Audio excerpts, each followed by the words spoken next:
আপনারা দেখেছেন যে আমরা ম্যানচেস্টারের ফ্লাইট বন্ধ করেছি। ম্যানচেস্টারের ফ্লাইটে আমাদের প্রতি মাসে লস হয় কত টাকা? 1.5 থেকে 2 কোটি টাকা প্রতি মাসে আমাদের লস হয়। 1 নাম্বার। 2 নাম্বার হচ্ছে ম্যানচেস্টার থেকে লন্ডনে যাত্রা মাত্র 2.5 থেকে 3 ঘন্টা, যেটা অনেক সময় আমাদের ঢাকা এয়ারপোর্ট যেতে এরকম সময় লাগে। এর বিনিময়ে আমরা মাত্র 2.5 থেকে 3 ঘন্টার ডিস্টেন্সে ওখানে আমরা সপ্তাহে 2 দিন ফ্লাইট পরিচালনা করি। সপ্তাহে 2 দিন যদি আমরা ফ্লাইট পরিচালনা করি, বিমানের ফ্লাইট ক্রু মানে মোস্টলি পাইলটস এন্ড ক্যাপ্টেন আমাদের মারাত্মক শর্টেজ রয়েছে। আমাদের এখান থেকে যখন ফ্লাইট ক্রুরা ম্যানচেস্টারে যায়, ওখানে 3 থেকে 5 দিন অপেক্ষা করতে হয় এবং এই সময়ে বিমানের ব্যয় করতে হয়, হোটেলের ব্যয় করতে হয়।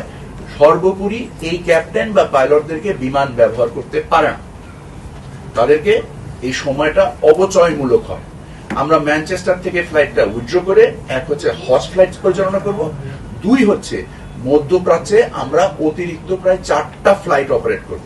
তার ফলে আমাদের মধ্যপ্রাচ্যের সিটের সংখ্যা অনেক বেড়ে যাবে এবং এই ক্ষেত্রে যে নৈরাজ্য হয়েছে, আমি স্পষ্ট করে বলতে যাচ্ছি, 1,32,000 কোটি টাকার বাজারে বাংলাদেশ থেকে 40 থেকে 50,000 কোটি টাকা অফিসিয়াল রেমিটেন্স হতো, বাকি 50 থেকে 60,000 কোটি টাকা কোথায় যেত?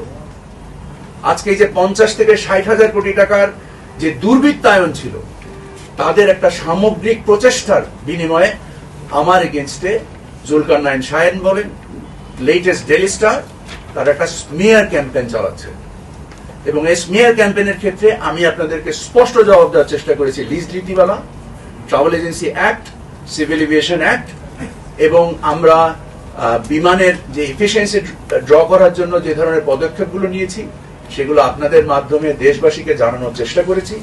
আশা করি হয়তোবা এটার পরে হয়তো বাণিজ্য মন্ত্রণালয় নিয়ে আরেকবার আপনাদের সাথে দেখা হবে।